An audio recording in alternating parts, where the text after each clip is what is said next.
Bienvenue dans la 3e saison d'Akiba Plat, le podcast 100% Occitanie pour cultiver le bien-être dans sa vie. Je m'appelle Audrey Boyer, je suis naturopathe, passionnée par l'humain et fondatrice de ce podcast. À travers des séances individuelles et des ateliers collectifs, j'accompagne chacun et chacune à transformer son hygiène de vie pour gagner en vitalité et en mieux-être au quotidien. Alimentation, mouvement, gestion du stress et des émotions, sommeil, rien n'est laissé au hasard. Chaque semaine, retrouvez ici dans ce podcast des épisodes en solo, des interviews de professionnels en Occitanie et des témoignages sur tous les sujets qui touchent au bien-être et à la santé au naturel. Bonne écoute!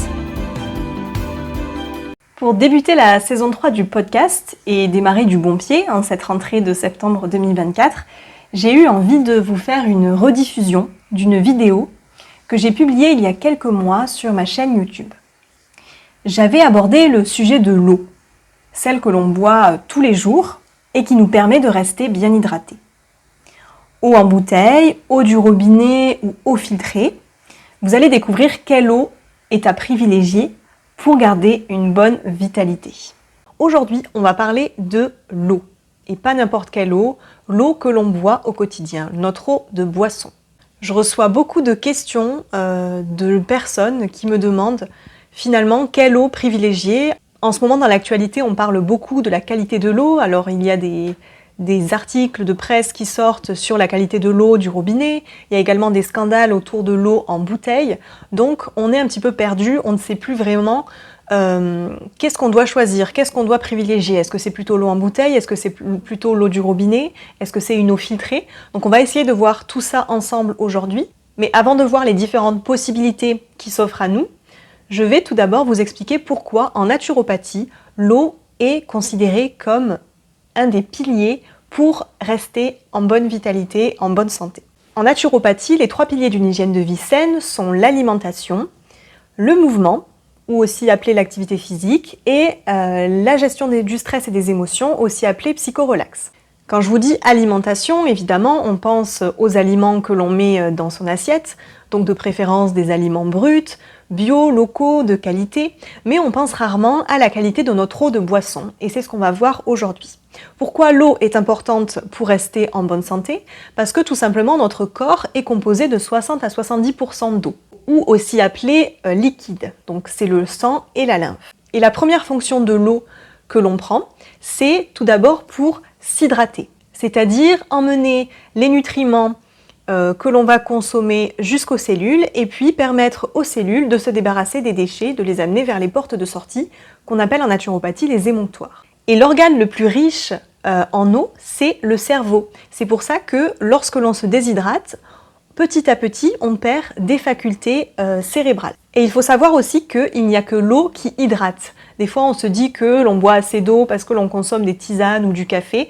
Or, c'est faux. Il n'y a vraiment que l'eau et l'eau seule qui hydratent le corps et qui permet donc d'hydrater nos cellules, de faire en sorte qu'elles fonctionnent bien et de leur permettre ensuite d'éliminer les déchets. Alors je vous disais qu'on était composé de 60 à 70% d'eau, ça c'est pour une personne adulte en moyenne. Or plus on vieillit et plus on perd de l'eau, moins on a d'eau dans notre organisme. Et en même temps, moins on sent que l'on est déshydraté, que l'on a besoin d'eau. D'où les risques de déshydratation par exemple chez les personnes âgées. De façon générale, on recommande de boire 1,5 à 2 litres par jour, voire plus si on fait beaucoup de sport par exemple, ou s'il fait très chaud dehors comme en été. En naturopathie, on accorde une grande importance à la qualité de l'eau que l'on consomme chaque jour, puisque vous l'avez compris, elle permet de rester en bonne santé, de fonctionner de manière optimale. C'est pour ça que les hygiénistes disaient que l'eau est plus importante par ce qu'elle emporte que par ce qu'elle apporte. Et c'est aussi la raison pour laquelle on conseille de consommer une eau qui est faiblement minéralisée, puisque l'objectif de l'eau, ce n'est pas de nous apporter des minéraux, mais plutôt de nous permettre d'éliminer les déchets. Je pense que maintenant, vous l'avez compris. Alors, comment choisir une eau de qualité en 2024 ? Il y a l'eau du robinet, bien sûr, mais également les eaux en bouteille et ensuite différents systèmes de filtration. Et c'est vrai que ce n'est pas forcément évident de se retrouver dans tout ça.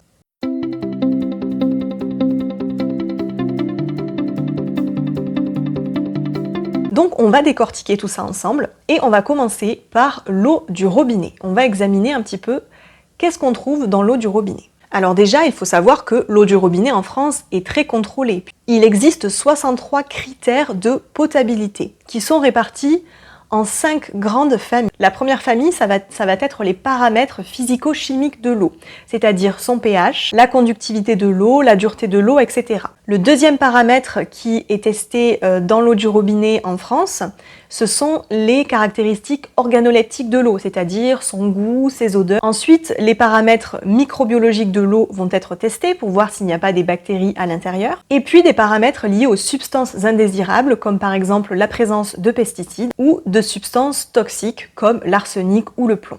Ces dernières années, de plus en plus d'études montrent la présence de pesticides et de résidus médicamenteux dans l'eau du robinet. La dernière étude de grande ampleur a été menée par l'ANSES, l'Agence nationale de sécurité sanitaire, de l'environnement, de l'alimentation et du travail, de 2020 à 2022. L'objectif de cette étude, c'était d'analyser des points de captage de l'eau dans toute la France. Et le résultat de cette étude, c'est que dans la majorité des captages, il y avait toujours la présence de pesticides et de métabolites de pesticides. Un métabolite de pesticide, c'est tout simplement un pesticide qui, en se diffusant dans l'environnement, va se dégrader en une ou plusieurs molécules appelées métabolites de pesticides.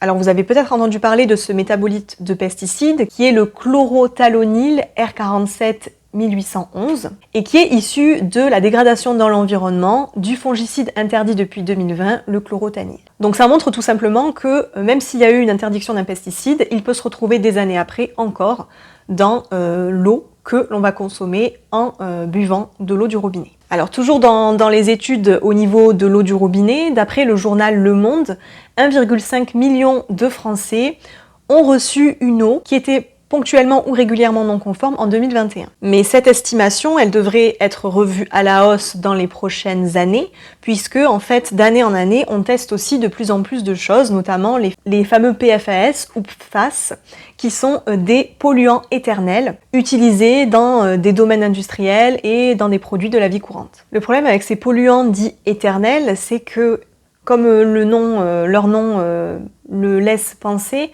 ils vont rester très longtemps dans notre environnement et l'ANSES estime que ces polluants pourraient avoir des effets néfastes sur notre santé, notamment de l'obésité ou l'apparition de certains cancers. Même au niveau des agences régionales de santé, il y a des personnes qui, après les dernières études, commencent à alerter également. Le directeur régional de la région Occitanie estimait en septembre 2023 dans un mail interne que le Canard enchaîné a pu se procurer que l'eau du robinet ne devait plus être consommée, mais qu'il fallait privilégier l'eau en bouteille à cause de la présence de ces polluants éternels dans l'eau du robinet, par exemple. Donc voilà un petit peu le topo sur l'eau du robinet. L'eau du robinet est très contrôlée en France. Je vous le disais, 63 points de contrôle sont testés très régulièrement pour nous assurer que l'eau que l'on va consommer est propre à la consommation, qu'elle ne contient pas de bactéries, etc.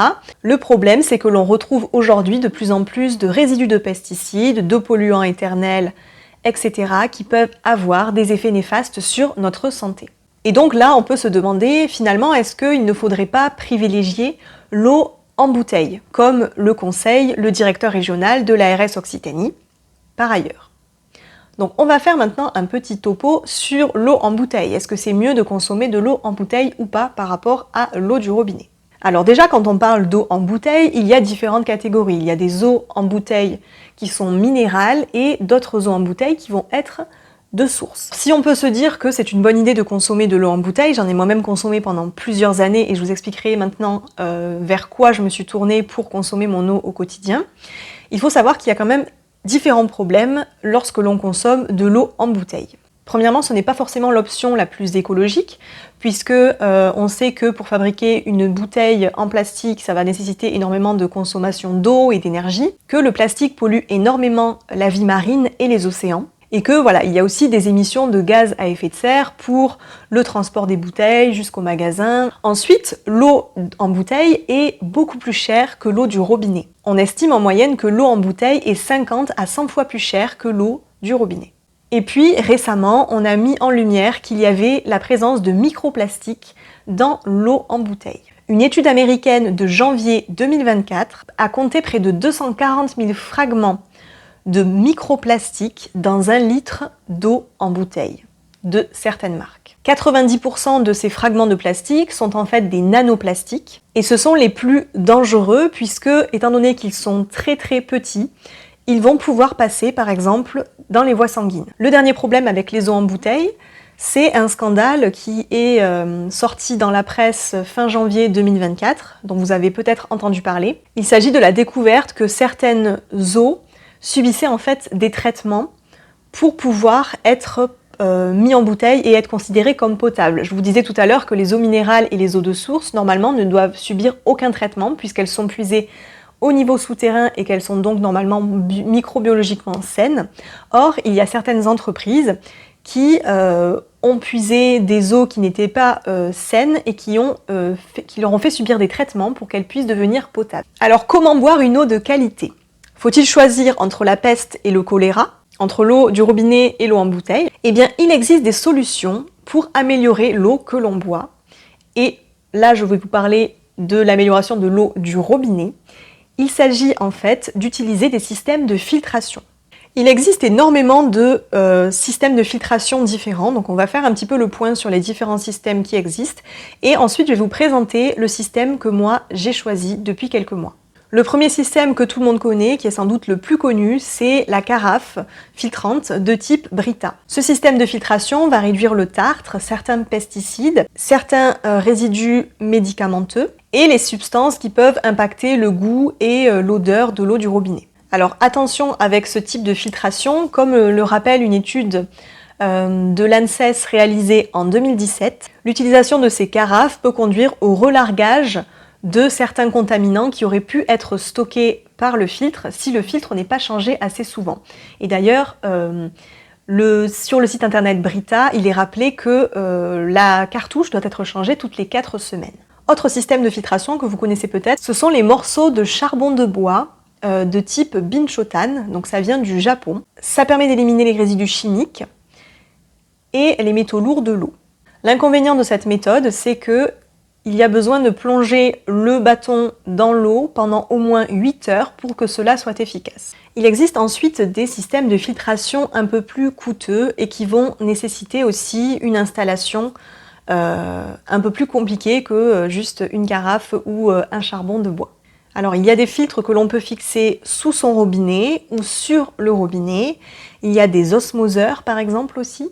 Et il y a même un système de filtration que l'on appelle la fontaine Mélusine. La fontaine Mélusine, c'est un peu le top du top. Elle va filtrer l'eau, elle va la biodynamiser, elle va utiliser de la lumière et du son pour informer l'eau avec la fréquence 432 Hz. Donc ça c'est vraiment le top du top et ça coûte je crois à peu près un peu plus de 2000 €.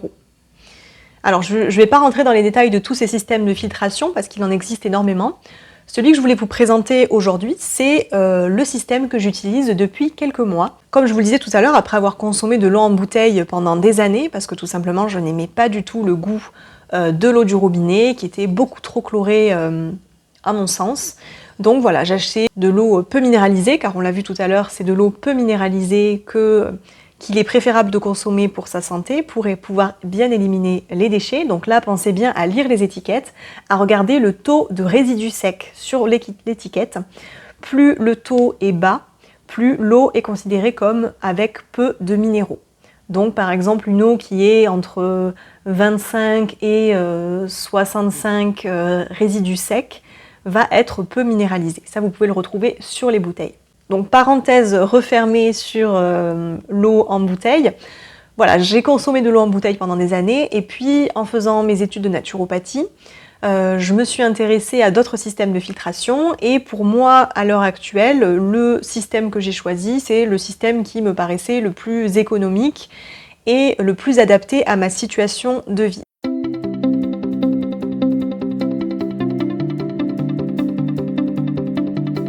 Donc j'ai choisi la fontaine Beckerfeld. C'est une fontaine qui fonctionne par gravité avec la présence de 2 filtres à l'intérieur. Donc ce sont des cartouches composées de céramique et de charbon actif qui vont avoir 4 étapes de filtration. La première étape, donc c'est de la céramique, ça va permettre d'éliminer les organismes pathogènes de l'eau. La deuxième étape, ça se passe à l'intérieur de la céramique, donc là aussi il va y avoir une destruction des éléments pathogènes et une formule antimicrobienne pour éviter toute contamination microbiologique de la cartouche en elle-même. La troisième étape, elle se fait grâce au charbon actif granulé pour éliminer le goût et les mauvaises odeurs, le chlore et les matières organiques. Donc c'est à cette étape-là que les pesticides vont être éliminés. Et enfin, c'est dans la quatrième étape qu'il va y avoir une réduction des métaux lourds. Moi, j'ai choisi un modèle en 6 litres, mais il existe aussi en 8 litres et en 12 litres. Et pour l'utiliser, c'est très simple. Donc en fait, ça se présente sous forme de 2 grosses cuves. Donc il y a une première cuve supérieure où on va visser en fait les 2 cartouches et une partie inférieure qui va réceptionner l'eau qui aura été filtrée. Donc pour l'utiliser, c'est facile, il suffit de remplir avec l'eau du robinet la partie supérieure, là où il y a les filtres, et puis l'eau en fait va passer dans le filtre et va arriver en dessous dans le bac où elle va être récupérée. Et grâce à un petit robinet, on peut ensuite ouvrir le robinet et la consommer. La fontaine filtre environ 1,7 litres par heure. Et il faut changer les cartouches tous les 6 à 12 mois, ça va dépendre de l'utilisation que vous allez faire de la fontaine. Si vous consommez beaucoup d'eau, s'il y a beaucoup d'eau à filtrer, évidemment vos cartouches seront à changer plus rapidement. Donc c'est un système de filtration que j'utilise depuis plusieurs mois. Ce que j'ai pu remarquer déjà, c'est qu'il n'y a plus du tout cette odeur et ce goût de chlore qui me dérangeait particulièrement avant. Et je sais également qu'en consommant cette eau, il n'y a plus la présence de microplastiques qu'il pouvait y avoir dans les bouteilles, dans les eaux minérales ou les eaux de source que je pouvais acheter auparavant. Ce qui est intéressant aussi, c'est de ne plus tout simplement avoir à porter ces packs d'eau du supermarché jusqu'à la maison. Ça peut être un petit détail, mais c'est quand même quelque chose de vraiment bien. Voilà, quand je pars plusieurs jours, il n'y a pas de souci non plus, alors que quand je pars quelques jours, 2-3 jours, voilà, il n'y a pas de souci, je peux consommer l'eau qui aura été filtrée et qui est dans le bac inférieur. Donc vraiment, pour l'instant, je suis contente en fait de cet achat. C'est une fontaine qui coûte environ 200 €. Je crois que les filtres doivent être à peu près à 60 €. Mais bon, là, moi, je vais les changer que dans quelques temps, donc ça fera quasiment 1 an, en fait, que j'ai les mêmes filtres. Donc ça va, je trouve que c'est assez correct en termes de prix. Et je trouve que c'est aussi pratique, voilà, je mets en fait mon eau, souvent je remplis la partie supérieure le soir, avant d'aller dormir par exemple.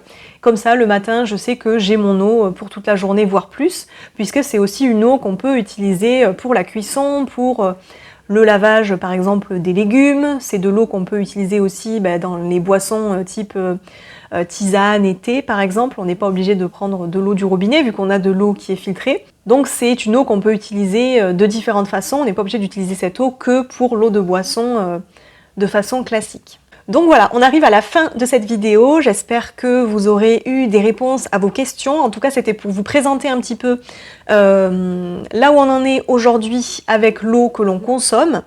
Vous montrer tout d'abord que l'eau est indispensable à notre santé et que sa qualité est primordiale. Donc c'est pour ça que l'on s'interroge aujourd'hui sur l'eau que l'on consomme par l'eau du robinet ou par des eaux en bouteille. Et je trouvais que c'était un peu difficile de s'y retrouver parfois. On se disait, est-ce que je dois choisir de l'eau du robinet? Est-ce que je dois choisir une eau en bouteille? Avec les différents scandales et les différentes choses aussi qui sortent en ce moment dans l'actualité, je trouvais que c'était pas facile de faire son choix. Donc c'est pour ça que j'ai voulu faire cette vidéo, pour vous montrer un petit peu déjà les problématiques et puis qu'est-ce qu'on peut faire, quelles sont les solutions. Et c'est pour ça que je vous ai présenté différents systèmes de filtration qui permettent de filtrer votre eau du robinet. Il y en a, vous l'avez vu, pour tous les prix, que ce soit des choses comme des carafes ou du charbon de bois à mettre directement dans l'eau, ou des systèmes de filtration un peu plus coûteux, voire des choses vraiment très onéreuses, mais au top du top au niveau de la filtration de l'eau. C'était Akiba Plat, le podcast 100% Occitanie pour cultiver le bien-être dans sa vie. Si vous avez aimé cet épisode, n'hésitez pas à le partager autour de vous et à lui mettre une note sur votre plateforme d'écoute préférée. Cela permet de faire découvrir le podcast au plus grand nombre et de soutenir mon travail. Merci infiniment. Et pour me contacter ou retrouver toutes les actualités, abonnez-vous à la page Nature Audrey, Natur-8 Audrey, sur Facebook ou Instagram, ou bien visitez mon site internet audrey-6boyer.fr. On se retrouve la semaine prochaine pour un nouvel épisode, et en attendant, prenez soin de vous!